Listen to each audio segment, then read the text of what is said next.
बीते कुछ चुनावों से देखने को मिल रहा है देश में ज्ञानेश कुमार के नेतृत्व में चुनाव आयोग पर लगातार सवालों के छींटे लग रहे हैं। कभी चुनाव में धांधली के आरोप लगते हैं, कभी ईवीएम से छेड़छाड़ करने के लिए संदिग्ध स्थिति बनाने के आरोप लगते हैं, तो कभी सशक्त बल के दुरुपयोग के आरोप भी लगते हैं। अब आनन फानन में की गई रिपोर्टिंग में शक का मामला भी सामने आने लगा है। अब क्या है ये पूरा माजरा, करेंगे सभी जानकारी आपसे साझा। नाम हमारा आशीष गुप्ता, आप देखना शुरू कर चुके हैं न्यूज गंगा।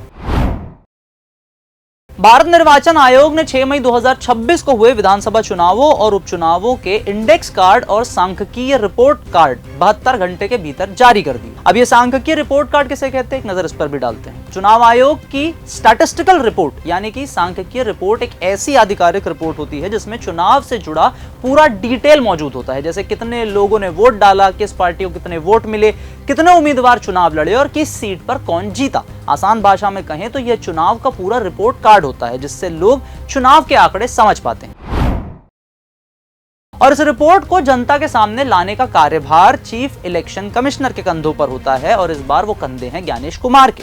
अब चुनाव आयोग ने इसे पारदर्शिता और डिजिटल सुधार की बड़ी पहल बताया। चुनाव आयोग का कहना है कि ये 72 घंटों में आई रिपोर्ट नहीं, ये पिछले 1 साल में किए गए सुधारों का हिस्सा है। लेकिन अब सवाल उठ रहा है कि आखिर इतनी तेजी की जरूरत क्यों पड़ी, क्योंकि हाल के चुनावों के बाद कई राज्यों में ईवीएम, वोटिंग प्रक्रिया और चुनाव आयोग की निष्पक्षता को लेकर लगातार सवाल उठ रहे थे।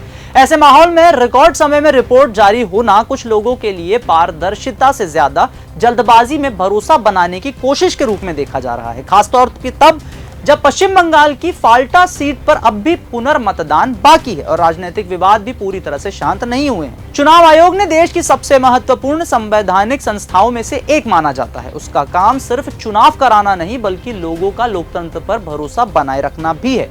लेकिन पिछले कुछ समय से आयोग की नियुक्ति प्रक्रिया और फैसलों को लेकर विपक्ष लगातार सवाल उठा रहा है। सुप्रीम कोर्ट में भी यह मुद्दा पहुंच चुका है। चुनाव आयुक्तों की नियुक्ति में सरकार का प्रभाव बढ़ता जा रहा है। पहले सुप्रीम कोर्ट ने कहा था कि चयन समिति में प्रधानमंत्री, नेता प्रतिपक्ष और भारत के मुख्य न्यायाधीश होने जरूरी है ताकि आयोग स्वतंत्र बना रहे। लेकिन नए कानून में सीजेआई को हटाकर केंद्रीय मंत्री को शामिल कर दिया गया। ये वाली लाइन पर ध्यान दें, केंद्रीय मंत्री को शामिल कर दिया गया। विपक्ष का आरोप है कि इससे चुनाव आयोग पर सरकार का प्रभाव बढ़ सकता है।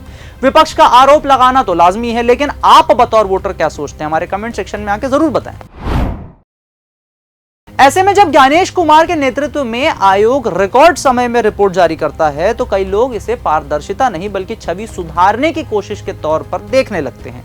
हालांकि चुनाव आयोग का कहना है कि सभी आंकड़े वैज्ञानिक फॉर्म्स और रिटर्निंग अधिकारियों के रिकॉर्ड पर आधारित है। भारत जैसे बड़े लोकतंत्र में चुनाव आयोग पर भरोसा बहुत मायने रखता है। अगर जनता के मन में यह सवाल उठने लगे कि क्या चुनाव प्रक्रिया पूरी तरह निष्पक्ष है तो लोकतंत्र कमजोर पड़ सकता है। फिलहाल आयोग ने अपने काम को तेज और डिजिटल बनाने की कोशिश की है, लेकिन विपक्ष और कई सामाजिक संगठन की नजर अब सिर्फ आंकड़ों पर नहीं बल्कि पूरी प्रक्रिया की स्वतंत्रता पर है। यही वजह है कि चुनाव आयोग अब सिर्फ चुनाव करवाने वाली संस्था नहीं बल्कि देश के लोकतांत्रिक भरोसे की सबसे बड़ी परीक्षा बन चुका है। अब आने वाले समय में देखना होगा कि चुनाव आयोग की तरफ से क्या सफाई आती है, क्या रिपोर्ट्स आती है। तो ये थे लगातार आरोप लग रहे इलेक्शन कमीशन के ऊपर विस्तृत रिपोर्ट। इस प्रकार के विश्लेषण रिपोर्टों से जुड़े रहने के लिए देखते रहें न्यूज गंगा। अगर आपको ये हमारा वीडियो पसंद आया हो तो इसे लाइक और शेयर करना बिल्कुल ना भूलें। साथ ही हमारे चैनल न्यूज गंगा को सब्सक्राइब और फॉलो जरूर करें ताकि देश और दुनिया की हर बड़ी खबर आप तक सबसे पहले पहुंचे।